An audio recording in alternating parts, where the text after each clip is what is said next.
O capítulo 9 de Neemias, ele tem 38 versículos. Vamos ler do versículo 1 ao versículo de número 3, que diz assim: No dia 24 deste 7º mês, os filhos de Israel se reuniram para um jejum. Vestiam pano de saco e traziam terra sobre a sua cabeça. Os da linhagem de Israel separaram-se de todos os estrangeiros, puseram-se em pé e fizeram confissão dos seus pecados e das iniquidades de seus pais. Levantando-se no seu lugar, leram no livro da lei do Senhor, seu Deus, durante uma quarta parte do dia. E durante outra quarta parte do dia, fizeram confissão e adoraram o seu Deus. Que Deus abençoe a leitura da palavra. Os irmãos observem, conforme nós começamos no capítulo 8, que fala do 7º mês. Observem que Neemias ele está fazendo uma narrativa histórica. Ele está colocando assim no primeiro mês. Quando nós começamos lá, por exemplo, no capítulo 1, tá? No capítulo 1, diz assim: no mês de Quisleu. Então Neemias ele está colocando uma narrativa mês após mês. Eu já falei para os irmãos, na vida, e em especial neste período que nós estamos vivendo tantas oscilações, tem hora que a gente está bem, tem hora que a gente não está bem, tem hora que a gente acha que vai passar logo, tem hora que acha que vai demorar muito. Então, tantas oscilações, também tantas coisas boas, valeria a pena você anotar. Valeria a pena você anotar. Ah, no dia tal, eu orei, no dia tal. Valeria a pena ter como se fosse um diário, um histórico.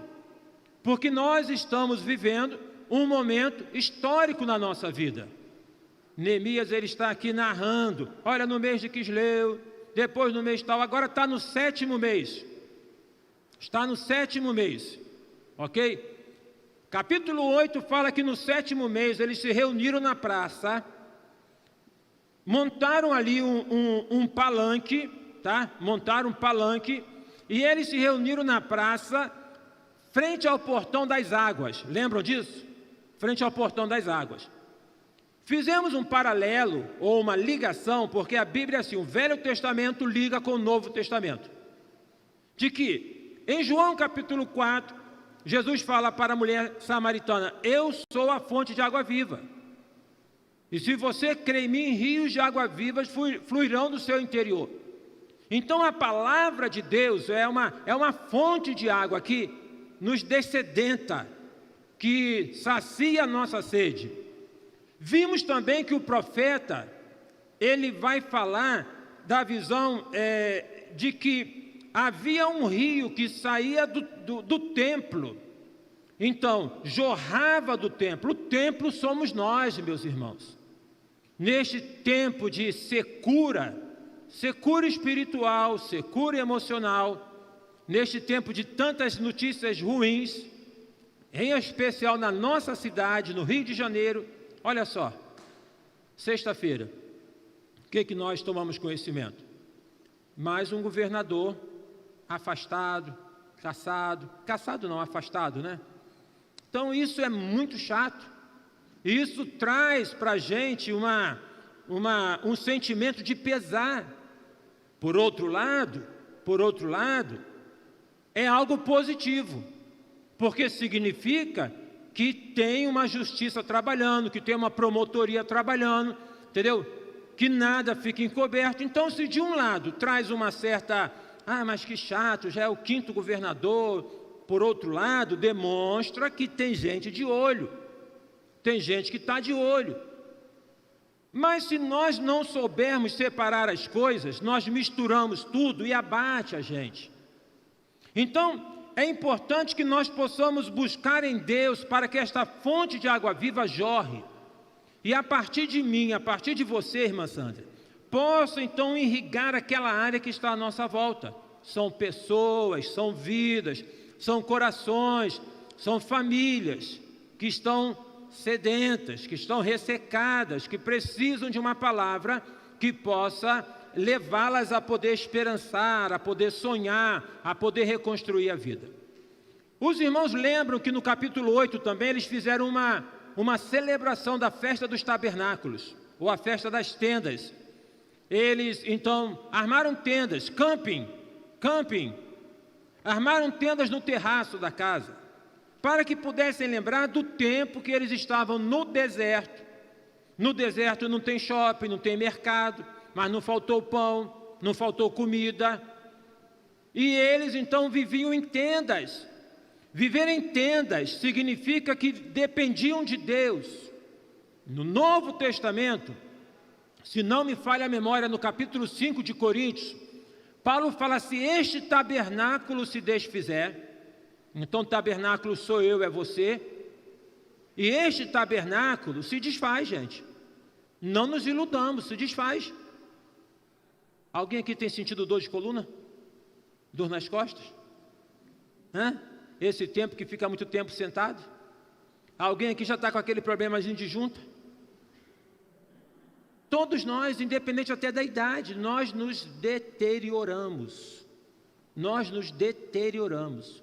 Então Paulo diz, a despeito que este tabernáculo ele possa se desfazer, temos em nós um tabernáculo não feito por mãos dos homens, eterno nos céus. Amém, irmãos? Então tem um outro que não se desfaz, é a nossa vida espiritual. É a nossa vida espiritual. Agora, no capítulo 9, ele vai colocar no 7º mês, ainda no 7º mês, o povo continua ali, lendo a Bíblia, 1/4 do dia. O dia tem 24 horas, 1/4 são 6 horas, correto? 6 horas lendo a Bíblia, 6 horas lendo a lei, 6 horas lendo, e mais 6 horas confessando os pecados e louvando. Dá para imaginar uma liturgia assim? Dá para imaginar? Ler e depois confessar. Na verdade, se nós lemos a Bíblia e nada aponta na gente, se nós lemos a Bíblia e nada fala na gente, tem alguma coisa errada. E não é com a Bíblia, é com a gente. É com a gente. Então eles estavam aqui dentro desta dinâmica. Agora no capítulo 9, portanto, vai fazer uma retrospectiva histórica do povo de Israel. Todos nós temos uma história. Cada um aqui tem uma história. E nós estamos escrevendo a nossa história. E tem gente que está observando a maneira que nós estamos escrevendo a nossa história. E quando nós partirmos daqui, tem pessoas que vão ler a nossa história. Tem pessoas que vão comentar da nossa história. Porque lá na igreja do Lins, uma irmã chamada Josiane, não estou falando que a irmã Josiane vai ser transferida para a eternidade, ela vai mudar de lugar, por exemplo, né? Pode acontecer. Porque o irmão Dalton, porque o pastor Ailton, tem história. Quando nós pensamos em sonhos e em reconstrução, uma tendência que nós temos é de desconsiderarmos a nossa história. Quem aqui nunca disse, vou começar tudo de novo? Vou começar do zero. Nunca começa do zero. Nunca ninguém pode começar do zero. Porque nós não podemos jogar fora a nossa história. Não tem esta questão, vou começar do zero. Não, você precisa começar e recomeçar, mas a partir de uma história. A partir de uma história que está marcada por acertos e marcada por erros. Os irmãos que ouviram e participaram do culto, da live do culto de quarta-feira, a irmã Edmeia, ela fez uma citação que eu achei muito maravilhosa. Ela citou o nome da autora, do livro Refúgio Secreto, do filme Refúgio Secreto, que inclusive eu assisti, muito interessante, em que esta autora escreveu um livro em que fala o seguinte: olha, quando nós reconhecemos os nossos pecados e confessamos a Deus, Deus joga os pecados no mar do esquecimento e coloca uma placa lá: é proibido pescar. É proibido pescar. jogou lá no mar do esquecimento e não tem mais de poder ir lá para poder buscar. Tem gente que gosta de poder ir no mar do esquecimento para poder pescar o pecado do outro, para poder amontar, tá vendo lá, ele lá no tempo tal fez isso. Então é importante que nós avaliemos a história para encontrarmos os nossos erros. Todos nós erramos, gente. Todos nós erramos. E se nós não avaliarmos os nossos erros, não adianta pensarmos em reconstruir a vida. Se nós não avaliarmos os nossos erros, não adianta nós querermos sonhar. Então, é preciso renovar os sonhos e reconstruir a vida, mas vendo onde foi que errou. Pastor, como é que eu vou ver? A palavra orienta. O Espírito Santo orienta. Ele sinaliza. Por outro lado, nós não erramos o tempo todo. A nossa vida não é um erro. A nossa vida não é um erro.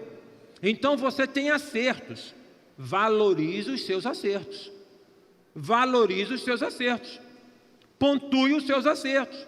Porque no acerto você está colocando o seguinte: eu sei que se fizer desta maneira, eu vou conseguir esse resultado. Então valorize os acertos. Pessoas negativas, elas se prendem muito nos erros. Elas são críticas demais com elas mesmas, se maltratam neste momento, nesta época. Tem pessoas que estão vivendo problemas sérios na vida emocional, porque elas só sabem se maltratar. Elas só sabem ver os erros. Elas são negativas demais. Então, desta maneira, se maltrata, se pune. Fato é que nós precisamos, então, entender e compreender a nossa história, darmos uma olhada para o nosso passado. Ninguém vive no passado. Ninguém vive no passado. Mas ninguém pode pensar em restaurar sonhos e reconstruir a vida sem dar uma olhadela no passado. Sem dar uma olhadela lá para poder ver o que aconteceu e como que é que pode melhorar. Eu olho o passado, eu vejo coisas na minha vida à luz da palavra de Deus. O contexto bíblico é este: eles estavam lendo a Bíblia, e aí lendo a Bíblia, eles depois movidos eram para a confissão, ou seja, eles estavam vendo os erros. Agora o que eu tenho que fazer? Se eu vi no meu passado aspectos em que eu errei, eu preciso me arrepender. Arrependimento. E entendo o arrependimento para poder diferenciar o arrependimento do remorso, porque remorso é uma coisa, arrependimento é outra. Remorso é aquele negócio que fica remoendo. Então uma pessoa que tem remorso fica remoendo. Remoendo. Ela tem um remorso. Está próximo ali do complexo de culpa. Vai remoendo.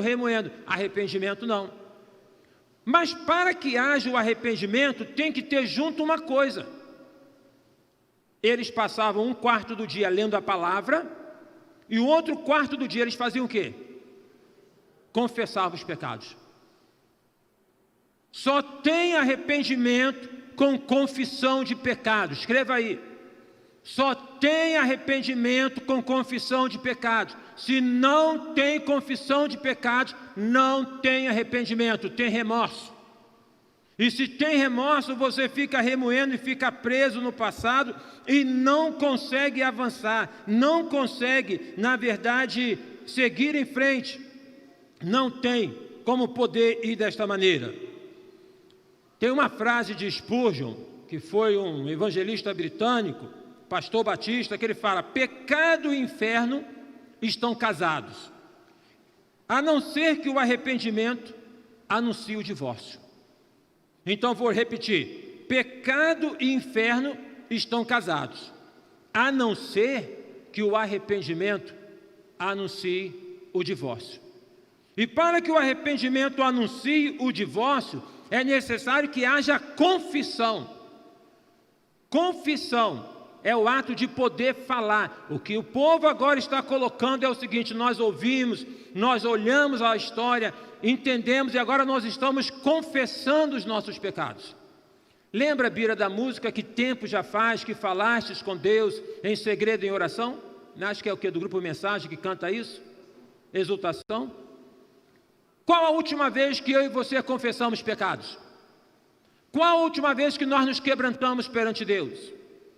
Como igreja, nós precisamos ter uma prática de nos prostrarmos perante Deus e confessarmos os nossos pecados. De podermos falar, nós transgredimos, nós falhamos, nós deixamos de agir, nós erramos. Prática de poder reconhecer o pecado e confessar o pecado perante Deus. Se nós queremos que Deus restaure os nossos sonhos e reconstrua a nossa vida, precisamos conjugar arrependimento com confissão de pecados. Até porque, se não confessar pecado, o inimigo vai se aproveitar do lixo para poder ficar exalando mau cheiro na sua vida. Ele aproveita desse lixo e vai ficar lançando, porque ele não tem aquela questão de ver uma pessoa que está no erro e falar assim, coitado, ele vai cada vez mais espizinhar. Então, arrepender e confessar é poder falar, o inimigo, eu já estou liberto disso. Jesus já me perdoou e você não tem mais que ficar me acusando. A Bíblia fala, João fala, que se a nossa consciência nos acusa, maior é Deus. Maior é Deus. Maior é Deus. Amados irmãos, o arrependimento, biblicamente, repito, ele é fruto do exame da palavra de Deus. A Bíblia é este livro que ela não vai falar de modo particular, Jonatas. É dessa maneira sim para você, o número da sua camisa é esse, o número do seu sapato é esse, mas lhe dá todas as orientações para que você possa viver, que são para você e que são para mim, por Ricardo, por Francisco, para cada um de nós. Examinando a palavra de Deus, a Bíblia fala, errais por não conhecerdes as Escrituras, porque são elas que de mim testificam. Vamos ler a Bíblia, gente. Vamos estudar a palavra. Vamos examinar. Vamos assim anotar, sabe? Como é que se diz? Frisar, marcar. Pega um texto lá, um livro, lê, um caderno, anota. Deus falou comigo, anota. Esmiuça. Deus fala conosco pela palavra dele. Infelizmente, vivemos num tempo em que as pessoas querem ouvir o que outras pessoas estão dizendo a respeito de Deus, enquanto que cada um de nós tem a oportunidade de poder estar perante Deus. Não é um princípio do jornalismo? E a fonte? Não é um princípio e a fonte? A melhor notícia não é aquela que você pega na fonte? Então a melhor palavra é aquela que nós examinamos na fonte. Nós temos a fonte nas nossas mãos, irmãos. Nós temos a fonte nas nossas mãos. Mas porque o pastor tem que falar? Não, o pastor fala, o irmão fala, o outro fala, mas você tem a palavra na mão. Cumpra a palavra, siga a palavra, obedeça a palavra. É desta maneira. Desta forma, então, a Bíblia, ela se constitui como sendo um espelho para que nós possamos ver as distorções que nós temos na vida, e todos nós temos distorções. Ninguém aqui está pronto, ninguém está perfeito. Aquele crente que você acha que é o melhor, ele também está em processo. Todos nós estamos em processo. Todos nós somos convidados a cada dia a que possamos crescer mais e mais. Duas coisas que eu quero destacar aqui neste capítulo 9 de Neemias, que ele apresenta. Primeira coisa, quem Deus é e quem nós somos. Quem Deus é? Observamos então que ele começa a falar sobre Deus. Vamos ver primeiro quem nós somos, para depois falarmos quem Deus é, tá? Nós somos pecadores. Nós nos esquecemos com facilidade da palavra. É isso que Neemias, ele coloca do versículo 1 até o versículo de número 16. Por exemplo, eu vou aqui citar o versículo 16. Porém, eles, os nossos pais, se tornaram arrogantes e teimosos e não deram ouvidos aos seus mandamentos. Quem nós somos? Em alguns momentos somos arrogantes. O que é uma pessoa arrogante? O que significa ser arrogante? Arrogante é um adjetivo de dois gêneros, que expressa uma característica negativa de um indivíduo que carece de humildade, que se sente superior aos outros. Conhece gente assim? Você é assim? Talvez você conheça gente assim, mas talvez você não admita que você é assim. Então, que na verdade, na arrogância eu não preciso do outro. Do versículo 1 até o 16, recapitulando a história, vai falar: olha, os seus pais foram arrogantes. E aí a narrativa é o seguinte: Deus tirou do Egito, Deus fez atravessar pelo Mar Vermelho, Deus colocou a nuvem durante o dia, colocou a tocha durante a noite, Deus foi conduzindo, mas eles abandonaram Deus. Mas eles no Sinai fizeram um bezerro de ouro. E aí eu quero destacar o que o irmão Carlinhos falou: pastor, será que depois desta pandemia tem a vacina, está tudo solucionado, vai lotar, vai bombar, todos vão buscar, ou vão se curvar perante o bezerro de ouro?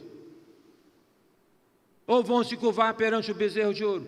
Porque por vezes nos lembramos de Deus quando estamos no aperto, mas quando não estamos no aperto, nós nos esquecemos dele. Será que foi preciso um vírus para Deus poder mostrar para nós a nossa arrogância em alguns momentos? Arrogância de fé, arrogância de postura de santidade, mas que de santo não tem nada? Será que foi necessário Deus mandar isso para a igreja poder deixar o seu sapato alto, descer da arrogância e poder agir segundo a Crônicas 7,14, se o meu povo que se chama pelo meu nome se humilhar? O arrogante não se humilha, o arrogante tem junta dura, o arrogante sofre de artrose espiritual, é todo entrevado espiritualmente, ele não consegue se curvar. Será que então preciso foi que pudéssemos passar e que estejamos passando para que nós possamos nos humilhar perante Deus? Seja esta situação desta maneira ou daquela outra maneira, fato é que a partir do que está acontecendo, há uma lição para a igreja. Há uma lição para mim e para você, que nós precisamos entender. Que lição é essa? Uma pessoa arrogante é orgulhosa, é soberba, é presunçosa e é extremamente vaidosa. Extremamente vaidosa. E aí não é de uma vaidade do cuidado com o corpo, não é da vaidade de poder as mulheres cuidar do cabelo, né? Não é disso que está falando. É da vaidade, meus irmãos, a pior das vaidades é a vaidade espiritual. É a vaidade da soberba espiritual. É a vaidade de poder se colocar numa posição de pedestal. É a vaidade que chama os holofotes para si, que as luzes apontam para si. É a vaidade que deixa Deus de lado e ocupa o lugar que deve ser dado a Ele. Tiago diz o seguinte: Deus rejeita os soberbos, mas dá graça ao humilde. Quer ser abençoado por Deus? Seja humilde. Quer ser abençoado? Seja humilde.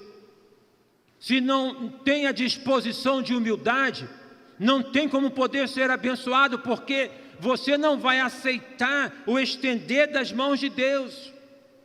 Uma pessoa que está se afogando, ali pode ser um exemplo bem claro nesse momento. Ela tem que ser humilde para poder segurar na mão do outro, porque se ela não fizer isso, ela vai morrer.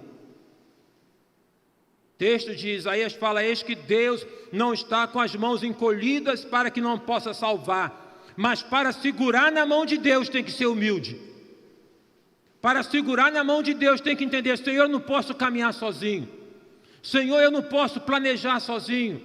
Senhor, os meus sonhos não são sonhos que brotam da minha imaginação, tem que segurar nas mãos de Deus.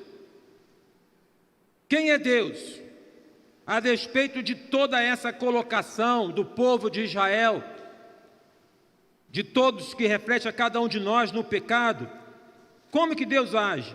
O versículo 17 fala assim: recusaram ouvir-te e não se lembraram das tuas maravilhas que fizeste no meio deles. Foram teimosos e na sua rebelião escolheram um chefe, com o propósito de voltarem para a sua servidão no Egito. Porém, ó Deus perdoador, bondoso e compassivo, tardio em irar-te e grande em bondade, tu não os abandonaste. Nem mesmo quando fizeram para si um bezerro de metal fundido e disseram: este é o seu Deus que o tirou do Egito, e cometeram grandes blasfêmias. Mas tu, pela multidão das tuas misericórdias, não os abandonaste no deserto. Quem é Deus? Deus é Deus de misericórdia.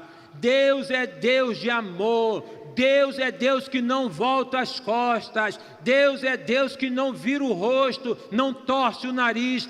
Deus é Deus de bondade, de misericórdia. Não importa o que você tenha feito, não importa o pecado que tenha cometido, Deus te ama, Deus te ama, Deus te ama. Porque isto é uma condição de Deus, não é uma questão que está inerente a você ou está inerente a mim. O que eu fizer, certo ou errado, não mudará a essência de Deus, porque Deus é amor. Deus não vai aceitar os meus pecados, os seus pecados, mas Ele nos ama. Mas ao mesmo tempo que Deus nos ama, Deus me ama.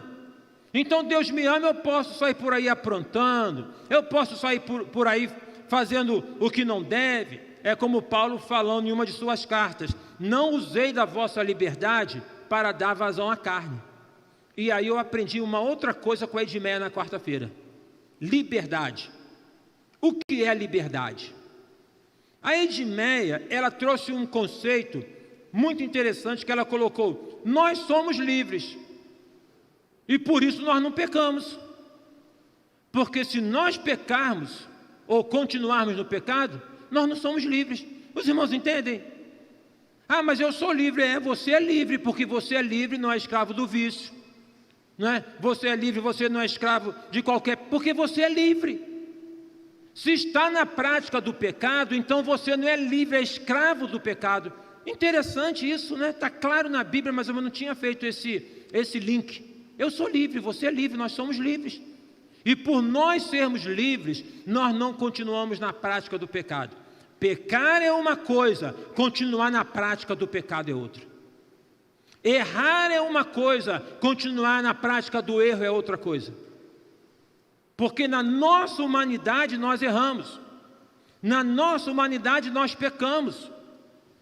Agora, também na nossa humanidade, pelo viés espiritual, nós podemos decidir em não pecar mais.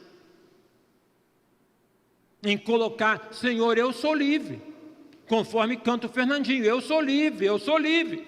Eu sou livre para dizer não ao pecado. Se eu não digo não para o pecado, eu não sou livre, eu sou escravo do pecado. Então, não podemos imaginar que na bondade de Deus, na misericórdia de Deus, está liberado, está tudo liberado, como, não é? Se diz por aí, tudo liberado, tudo tranquilo. Esse laissez-faire que reina no nosso meio, nas igrejas, tem um juízo de Deus sobre a igreja, isso para mim é claro. Tem um juízo de Deus sobre a igreja e nós estamos vendo isso no noticiário. Isso está estampado na notícia dos jornais. Há um juízo de Deus sobre a igreja que apostatou, que se prostituiu, que se vendeu. Há um juízo de Deus revelando a nudez, revelando o pecado, revelando a vergonha, para que a igreja possa se recompor, e igreja que somos nós. Então não podemos imaginar que por ser Deus gracioso, bondoso, podemos ficar errando e pecando o tempo todo. Por quê? Porque a questão é a seguinte: Deus nos ama, mas ao mesmo tempo, Ele não se deixa escarnecer. É Paulo falando aos Gálatas: tudo que o homem plantar, isto também ceifará, porque Deus não se deixa escarnecer. Brinca com Deus. Brinca com Deus. Não é que Deus manda lá um raio, como os deuses do Olimpo, para poder castigar. É porque é consequência. A vida, ela tem consequências. A vida é feita de consequências. Por isso que nós temos que olhar a história para podermos eliminar algumas consequências pela graça do Senhor, porque senão fica refém das consequências. Não é porque você não deu certo no primeiro casamento que você então está fadado a nunca dar certo com ninguém. Não é porque você não deu certo no emprego, porque cometeu um ato ilícito, que você está fadado a não dar certo em emprego algum. Não é porque você... Não é por conta disso, desde que você se liberte disso. Desde que você se liberte disso. A notícia que eu li, que um preso recebeu um alvará de soltura, desses alvarás, um alvará condicional. Em 24 horas ele foi fazer um assalto. Dá para entender? O cara passou para receber 24 horas. Aí ele foi roubar um crente em Fortaleza. Sabe o que ele roubou do crente? A Bíblia. Aí nisso que ele pegou o crente e roubou a Bíblia, sabe o que aconteceu? Ele deixou cair o alvará de soltura. A polícia foi lá, viu, aqui o cara, ele falou, pum, pegou, roubou, vai mexer com o crente? Mexeu com o crente, roubou a Bíblia, caiu o alvará. Está entendendo? Então, o que eu quero dizer é o seguinte: por vezes nessa prática do pecado sempre cai alguma coisa. Mas como é que descobriu? Porque você cai, sempre cai, não tem como controlar tudo. Um dia a casa cai. Um dia a casa cai. Deus não se deixa escarnecer. Diz assim o versículo 26: ainda assim foram desobedientes, se revoltaram contra ti, viraram as costas à tua lei e mataram os teus profetas que testemunhavam contra eles, para os fazerem voltar a ti, cometeram grandes blasfêmias. Por isso, diz o versículo 27, então por conta disso, eles estavam que agora vivendo como escravos na Pérsia. Cativeiro foi consequência do pecado. Por isso, Deus não se deixa escarnecer. Se agimos e andamos de acordo com a palavra de Deus, as consequências são boas. Mas se nós nos afastamos de Deus, as consequências não serão boas. Eu convido os irmãos para que nós leamos agora o Salmo 1. Salmo 1, por favor, você, o irmão aqui, você que está em casa. Bem-aventurado, feliz é aquele que não anda no conselho dos ímpios, não se detém no caminho dos pecadores, nem se assenta na roda dos escarnecedores. Pelo contrário, o seu prazer está na lei do Senhor, e na sua lei medita de dia e de noite. Ele quem? Ele quem? Ele que não anda, ele é como uma árvore plantada junto à corrente de águas, que no devido tempo dá o seu fruto, e cuja folhagem não murcha, e tudo que ele faz será bem sucedido. Ele quem? Ele quem, cara pálida? Ele, o justo, justificado, que quer viver em santidade, ele vai prosperar, está na Bíblia. Os ímpios não são assim, são porém como a palha que o vento dispersa. Por isso, os ímpios não prevalecerão no juízo, nem os pecadores na congregação dos justos, pois o Senhor conhece o caminho dos justos, mas o caminho dos ímpios perecerá. De que modo o irmão tem andado? Você, de que modo você tem andado? No apagar das luzes, de que modo você tem andado? Quando você imagina que ninguém está vendo, de que modo você tem andado? O que você tem feito? Você sabe muito bem, sem dúvida, que Deus nos abençoa. Mesmo no pecado, Deus nos abençoa, dando o dia, dando ar. Eu peco e não sofro falta de ar. Eu peco e Deus não desliga o oxigênio. Mas eu peco e não me arrependo, eu vou sofrer as consequências. De que modo o irmão tem andado? De que modo nós temos andado? Meus amados irmãos, nós não fomos salvos para andarmos de qualquer modo. Nós não fomos salvos para vivermos de qualquer maneira. Andar de qualquer modo, viver de qualquer maneira e andar no caminho largo. Nós fomos salvos para andarmos de um jeito, no caminho que é o Senhor Jesus e que é um caminho estreito. Não é para andar de qualquer maneira. Não é para andar de qualquer modo. Mas também não é para poder fingir, mostrar aquilo que é para a plateia, enquanto nós sabemos que a vida não está dessa maneira. Se você quer restaurar os seus sonhos e reconstruir a sua vida, você precisa ver como é que você tem andado. Porque se você não ver como é que você tem andado, se você não der uma olhadela para trás e dar uma examinada pelo Espírito Santo, através do Espírito Santo, da palavra, como é que você tem andado, eu te aconselho, para de sonhar e para de construir, porque vai dar errado. Vai construir no base falsa, vai construir no alicerce falso, é questão de tempo. Para, reveja a base, reveja a base. É preciso, meus irmãos, que nós possamos fazer isso, para que aí sim, observem bem aqui no texto, os muros estão reconstruídos, o povo está ali agora, mas eles entendiam que precisavam restaurar a vida espiritual. Por isso que eu tenho dito que o livro de Neemias é mais do que a reconstrução de um muro, é a reconstrução de uma vida, é a reconstrução de uma família, é a reconstrução do povo de Deus. Se nós queremos e devemos buscar a restauração dos nossos sonhos, devemos, porque sem sonhar não dá para viver. Se nós queremos restaurar a nossa vida, e devemos restaurar, consertar, melhorar, isso é bom, é maravilhoso, é o que Deus quer para cada um de nós. É podermos entender sempre que o melhor está por vir, nessa perspectiva de que a cada dia nós estamos mais próximos de Cristo. É poder não se curvar perante a realidade, seja de coronavírus, seja disso, seja daquilo, da sua realidade, da sua vida, da sua família. Não se curve perante a realidade.